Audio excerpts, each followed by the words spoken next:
미국 클레이티 법안 통과 여부, 암호화폐의 운명을 가릴 수 있을까? 일부에서는 암호화폐 규제의 시대가 온다입니다. 왜 지금 이 법안이 중요한가를 알아보겠습니다. 여러분은 지금 역사적인 순간의 한가운데에 있습니다. 비트코인이 탄생한 지 15년이 지났습니다.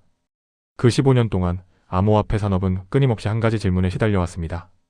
도대체 이것을 누가 어떻게 규제할 것인가? 증권인가, 상품인가, 화폐인가?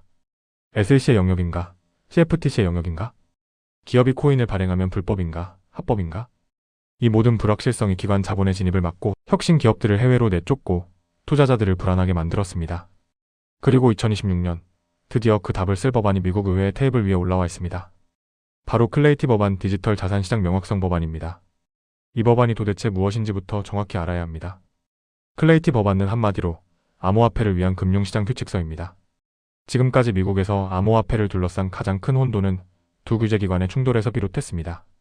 증권을 관할하는 SEC 증권거래위원회와 상품을 관할하는 CFTC 상품선물거래위원회가 서로 이건 내 관할이라며 싸웠고, 그 싸움 속에서 업계는 법적 불확실성의 늪에 빠졌습니다.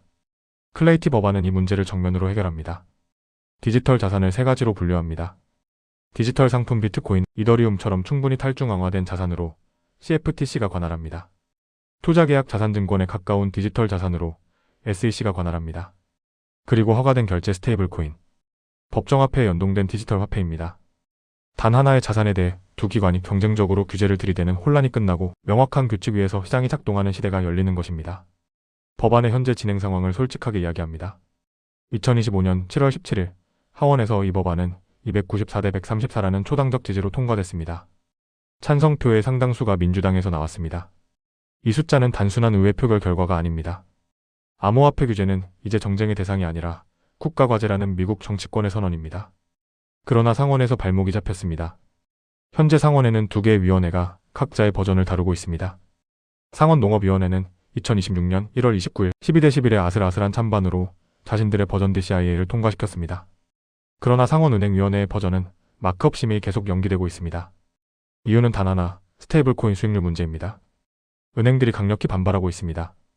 코인베이스 같은 기업들이 고객에게 스테이블코인 보유에 대한 이자 약 3.5%를 지급하는 것이 사실상 예금 업무가 아니냐는 것입니다.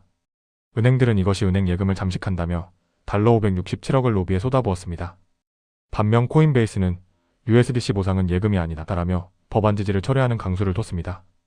트럼프 대통령의 암호화폐 이해충돌 문제를 꺼내드는 민주당의 윤리조항 요구까지 겹치며 법안은 복잡한 정치 방정식 속에 얽혀 있습니다. 그러나 통과 가능성은 여전히 높습니다.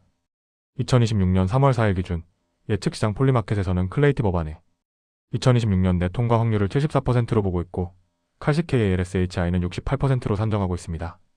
리플 CEO 브래드 갈링하우스는 2026년 4월까지 통과될 것이라고 공개 발언했고, 재무장관 스콧 베센트는 협상 지원자들을 허무주의자들이라고 직격하며 본 법안에 서명을 받겠다는 의지를 천명했습니다. 백악관 암호화폐 차르 데이비드 섹스는 법안 통과에 어느 때보다 가까워졌다고 선언했습니다. 공정하게 사용하는 크립토 PLC인 페어쉐이크는 2026년 중간선거를 겨냥해 무려 1억 9,300만 달러의 정치 자금을 축적해놨습니다. 암호화폐 산업이 이 법안을 위해 쏟아붓는 자원의 규모를 보면 단순한 기대가 아닌 사활을 건 싸움임을 알 수 있습니다. 핵심 정리를 하면 일부에서 기억해야 할 세 가지가 있습니다. 첫째, 클레이티 법안은 15년간 지속된 미국 암호화폐 규제 공백을 메우는 역사적 법안입니다. 둘째, 하원은 이미 초당적으로 통과시켰고 상원의 관건은 스테이블 코인 수익률 단 하나의 쟁점입니다. 셋째, 폴리마켓은 74%, 칼시는 68% 시장은 통과를 기정사실에 가깝게 보고 있습니다. 이 법안이 통과됐을 때 시장에 무슨 일이 벌어지는지, 그리고 실패했을 때는 어떤 재앙이 기다리는지, 그것이 2부에서 우리가 이야기할 내용입니다. 2부에서는 클레이티 법안 통과 시나리오와 실패 시나리오 운명의 두 갈래 길을 설명하겠습니다. 2026년의 암호화폐 시장은 지금 갈림길 앞에 서 있습니다. 한쪽 길에는 클레이티 법안 통과 이후의 세계가, 다른 쪽 길에는 법안 실패 이후의 세계가 펼쳐집니다. 두 시나리오를 팩트로 그려봅니다. 시나리오 A로 클레이티 법안이 2026년 상반기에 통과된다면 가장 먼저 일어나는 변화는 기관 자본의 게이트 오픈입니다. 골드만삭스 분석팀은 이렇게 썼습니다. 클레이티 법안 통과는 매수매도 금융사를 포함한 기관들의 암호화폐 채용을 이끄는 핵심 촉매가 될 것이며 단순 거래를 넘어선 새로운 암호화폐 사용 사례를 발굴하게 할 것이다. JPMorgan은 한 발 더 나아가 법안이 2026년 중반까지 상원을 통과할 경우 기관 투자자들의 대규모 암호화폐 시장 진입을 촉발할 것이라고 분석했습니다. 왜 그럴까요? 지금 많은 기관들이 암호화폐에 투자하고 싶지만 못하는 이유가 바로 법적 불확실성입니다. 내가 산 코인이 갑자기 미등록 증권으로 규정되면 어떻게 되는가? 거래소가 SEC 단속에 의해 문을 닫으면 어떻게 되는가? 이 질문들의 명확한 답이 생기는 순간 은행, 보험사, 연기금, 패밀리 오피스가 움직이기 시작합니다. 뱅크 오브 아메리카 설문에서 전문 투자 매니저의 67%가 아직 디지털 자산 보유량이 제로라는 사실을 기억하십시오. 이 67%를 맡고 있는 가장 큰 장벽이 바로 규제 불확실성입니다. 두 번째 변화는 DFI와 토큰화 시장의 폭발적 성장입니다. 클레이티 법안은 DFI 프로토콜과 비슷학형, 블록체인 개발자를 대부분의 등록 요건에서 제외합니다. 이는 DFI 혁신의 규제에 발목에 잡히지 않고 성장할 수 있다는 의미입니다. 동시에 토큰화된 주식, 채권, 부동산 등 실물 자산 RWA의 온체인 발행에 대한 법적 기반이 마련됩니다. 그레이스케일은 토큰화 자산이 2030년까지 지금보다 1000배 성장할 수 있다고 전망했는데 클레이티 법안이 그 도로를 가는 역할을 합니다. 로빈후드가 이미 토큰화 주식을 출시했고 NYSE도 자체 토큰화 계획을 발표했습니다. 세 번째 변화는 미국이 글로벌 암호화폐 허브로 확고히 자리 잡는 것입니다. 트럼프 대통령이 원하는 것이 바로 이겁니다. 미국을 세계 암호화폐 수도로 만들겠다. 명확한 규제 체계를 가진 나라로 전 세계 암호화폐 기업과 자본이 몰려옵니다. 혁신은 규제가 가장 명확한 곳에서 일어납니다. 시나리오 B 클레이티 법안 2026년에 실패한다면 반대 시나리오는 훨씬 어둡습니다. 2026년 11월에 미국 중간선거가 있습니다. 법안이 선거 전에 통과되지 않으면 의회 구성이 바뀌면서 법안은 다시 처음부터 시작해야 합니다. 최소 2년, 최대 그 이상의 추가 지연이 예상됩니다. 그 사이 무슨 일이 벌어질까요? 암호화폐 기업들은 규제 명확성을 찾아 유럽 미 시의 UAE, 싱가포르, 홍콩으로 이동합니다. 기관 자본 유입은 다시 둔화됩니다. 법안 통과 기대감으로 형성된 시장. 프리미엄이 꺼지면서 비트코인을 포함한 주요 자산 가격에 하방 압력이 생깁니다. 그리고 가장 심각한 것은 혁신의 주도권을 빼앗긴다는 점입니다. 이메이유는 미시의 암호 자산 시장 규정을 시행 중입니다. 2024년 12월부터 전면 적용된 미시에이는 이후 27개 회원국 전체 단일 규제 체계를 제공합니다. 2026년 7월 1일이 최종 완전 준수 데드라인입니다. 영국은 FCA 라이선스 신청을 2026년 9월 시작할 예정이고 UAE는 두바이 아부다비의 완전한 라이선스 체계를 운영 중입니다. 일본은 2026년 4월부터 암호화폐 세율을 최대 55%에서 20%로 대폭 인하하며 기관 투자자 유치에 나섰습니다. 전 세계가 암호화폐 허브가 되기 위해 경쟁하는 이 시점에 미국이 공백을 남기면 그 공백은 경쟁국이 채웁니다. PwC는 2026년 보고서에서 이렇게 경고했습니다. 규제는 더 이상 제약이 아닙니다. 이제 시장을 형성하고 디지털 자산이 책임감 있게 성장할 수 있는 구조를 가능케 하는 것이 규제입니다. 승자는 준법, 회복력, 투명성을 핵심 운영에 내재화하는 기업들이 될 것입니다. 법안의 핵심 쟁점으로는 스테이블 코인 수익률 문제를 좀 더 깊이 들여다봅니다. 이 한 가지 쟁점이 왜 이렇게 복잡한지를 이해해야 법안의 미래를 볼 수 있습니다. 미국 클레이티 법안 스테이블 코인법 2025년 7월 서명된 스테이블 코인 발행사가 이용자에게 이자를 지급하는 것을 금지했습니다. 100% 현금성 자산으로 뒷받침해야 하며 법정화폐 교환 시 즉시 상환을 보장해야 합니다. 그런데 코인베이스는 자사 USDC 보유 고객에게 약 3.5%의 수익을 제공해왔습니다. 은행들의 시각에서 이것은 명백한 예금 수취입니다. 예금은 은행만이 할 수 있는 고유 업무이고 예금보험 규제를 받아야 합니다. 만약 스테이블 코인 이자를 주면서 예금 규제를 피한다면 은행 예금이 대거 이탈할 수 있습니다. JP모건, 뱅크 오브 아메리카, 웰스파고 등 대형 상업은행들이 집단적으로 반대하는 이유가 바로 여기에 있습니다. 반면 암호화폐 업계는 스테이블 코인 보상은 예금 이자가 아니라 서비스 이용에 따른 리워드라고 반박합니다. 어심 육지의 크리스 딕스는 불완전한 법안이라도 통과시키는 것이 계속된 불확실성보다 낫다고 주장하며 코인베이스의 지지 철회를 공개적으로 비판했습니다. 재무부는 활동 기반 보상이라는 타협안을 제시했습니다. 유효 잔액에 대한 이자는 금지하되 실제 사용에 연동된 보상은 허용하는 방식입니다. 이 타협안이 받아들여지면 법안의 가장 큰 장애물이 제거됩니다. 전 세계 규제 지형도를 알아보고 지금 한국은 어디에 서 있는가를 설명해 보겠습니다. 3부 전 세계 규제 지형도 한국은 어디에 서 있는가? 클레이티 법안은 미국의 이야기입니다. 하지만 미국의 선택은 전 세계 암호화폐 시장의 파장을 일으킵니다. 지금 전 세계 각국은 어떻게 움직이고 있을까요? 그리고 우리가 사는 한국은 이 거대한 변화 속에서 어디에 서 있을까요? 유럽연합 미시의 가장 앞선 규제 체계. 유럽은 이미 결승선을 통과했습니다. 미시의 암호자산 시장 규정은 이후 27개 회원국의 단일 암호화폐 규제 체계를 제공하는 세계 최초의 포괄적 암호화폐 법안입니다. 2024년 12월 전면 적용됐고 2026년 7월 1일이 모든 플랫폼의 완전 준수 최종 데드라인입니다. 미시의 하에서 거래소, 수탁사, 브로커, 스테이블 코인 발행사는 반드시 이후 당국의 인가를 받아야 합니다. 스테이블 코인 발행사는 100% 유동성 자산으로의 완전한 준비금 유지와 독립 감사를 의무화해야 하며 온디맨드 상환을 포장해야 합니다.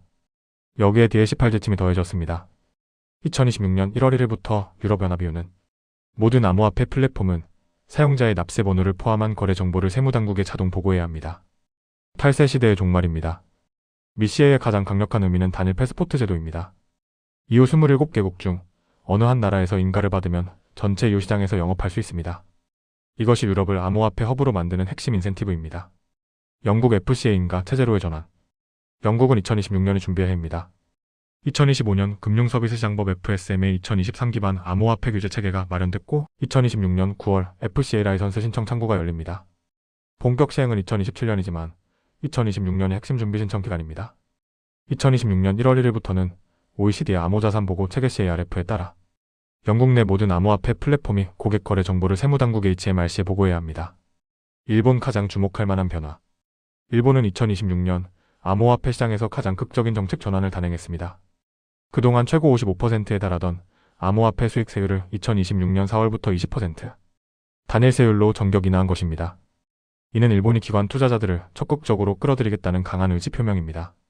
동시에 FSA는 거래소들의 해킹 피해 보상을 위한 긴급 준비금 보유를 의무화하고 제3자 수탁 서비스 제공업체 FSA 등록을 의무화할 예정입니다. UAE 중동의 암호화폐 허브, 두바이의 VARA, DIFC의 DFSA, 아부다비의 FSRA가 각각 완전한 라이선스 체계를 운영하며 세계 암호화폐 기업들을 유치 중입니다. 2026년 9월이 기존 기업들의 라이선스 획득 마감 기한입니다. UAE는 자본이득세가 없어 세계 최고의 암호화폐 투자 환경 중 하나로 꼽힙니다. 태국 아시아의 다크호스. 태국은 2025년부터 2029년까지 5년간 암호화폐 거래, 자본이득세를 완전 면제하는 파격적 정책을 시행 중입니다. 규제 라이선스 체계도 갖추면서 세금 혜택과 제도화를 동시에 제공하는 전략으로 아시아 암호화폐 허브 경쟁에 뛰어들었습니다. 중국 금지하대 연구는 계속. 중국 본토는 여전히 암호화폐 거래채굴 거래소를 불법으로 규정하고 있습니다. 그러나 흥미롭게도 위안화 연동 스테이블 코인에 대한 정부 차원의 연구가 홍콩과 상하이 파일럿을 통해 진행 중입니다. 달러 패권에 대항하는 디지털 위안화 전략의 일환입니다. 그렇다면 한국은 어디에 있을까요? 솔직하게 말씀드립니다. 한국은 지금 이 글로벌 경쟁에서 다소 뒤처진 위치에 있습니다. 타이거 리서치의 2026년 한국 암호화폐 시장 규제 현황 보고서에 따르면 한국은 아직 포괄적인 디지털 자산 기본법이 부재한 상태입니다. 가상자산 이용자 보호법이 시행되고 있지만 이는 투자자 보호에 초점을 맞춘 것으로 산업진흥과 기관화를 위한 포괄적 프레임워크는 아닙니다. 특히 스테이블 코인 규제는 금융위원회와 한국은행 간의 관할권 다툼으로 인해 입법이 지연되고 있습니다. 일본, EU, UAE 등이 명확한 규제 체계를 앞세워 글로벌 암호화폐 자본과 기업을 유치하는 동안 한국은 규제 공백 속에서 기회를 놓칠 위험이 있습니다. 거래세 수준에 머물러 있는 과세 체계, 기관 투자자들의 암호화폐 직접 투자 제한, 그리고 외국 거래소에 대한 규제 장벽은 한국을 소비시장으로는 유지시키지만 혁신 허브로는 기능하지 못하게 막고 있습니다. 그러나 변화의 바람도 불고 있습니다. 한국의 거대한 개인 투자자 풀, 세계 최고 수준의 IT 인프라, 그리고 삼성, 카카오, 네이버 같은 기술 대기업들의 블록체인 역량은 한국이 빠르게 따라잡을 수 있는 잠재력을 보유하고 있음을 보여줍니다. 포괄적 디지털 자산법의 조속한 입법과 기관화 지원 정책이 뒷받침된다면 한국은 동북아시아 암호화폐 허브로서의 가능성을 충분히 실현할 수 있습니다. 마지막으로 이 모든 이야기의 핵심을 한 문장으로 정리합니다. 2026년은 전 세계 암호화폐 규제가 이론에서 현실로 전환되는 원년입니다. 규제는 더 이상 시장을 억누르는 족쇄가 아닙니다. 명확한 규제가 신뢰를 만들고 신뢰가 기관 자본을 불러오고 기관 자본이 시장을 성숙시킵니다. PwC가 말했듯이 승자는 준법, 회복력, 투명성을 핵심에 내재화하는 차들입니다. 클레이티 법안이 통과되는 그날, 미국은 전 세계 암호화폐 산업의 중심축을 다시 한번 워싱턴 DC 쪽으로 끌어당깁니다. 그 힘이 비트코인 가격에 어떤 영향을 줄지 여러분은 이미 짐작하고 계실 겁니다. 본 콘텐츠는 투자 조언이 아닙니다. 모든 투자 결정은 본인의 판단과 책임하에 이루어져야 하며 암호화폐는 원금 손실 위험이 있는 고위험 자산입니다. 감사합니다. 좋아요, 구독 눌러주시고 새로운 정보를 받아보십시오.